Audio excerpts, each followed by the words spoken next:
New ইয়র্কে জামালপুর জেলা সমিতি অব নর্থ আমেরিকা ইনক এর নতুন কমিটির অভিষেক অনুষ্ঠিত হয়েছে। স্থানীয় সময় রোববার কুইন্সের উডসাইডের গুলশান টরেস মিলনায়তনে জমকালো আয়োজনের মধ্য দিয়ে ৩৭ সদস্যের পূর্ণাঙ্গ কমিটির আনুষ্ঠানিক অভিষেক সম্পন্ন হয়। নতুন এই কমিটিতে মোহাম্মদ আশরাফ হোসেন সভাপতি, বেলাল আহমেদ সহসভাপতি, মোহাম্মদ তারেক খান সাধারণ সম্পাদক হিসেবে দায়িত্ব পালন করবেন।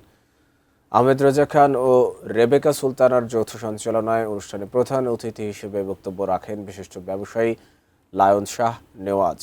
এ সময় বিভিন্ন ক্ষেত্রে অবদানের স্বীকৃতিস্বরূপ কয়েকজনকে ক্রেস্ট প্রদান করে সম্মাননা জানানো হয়।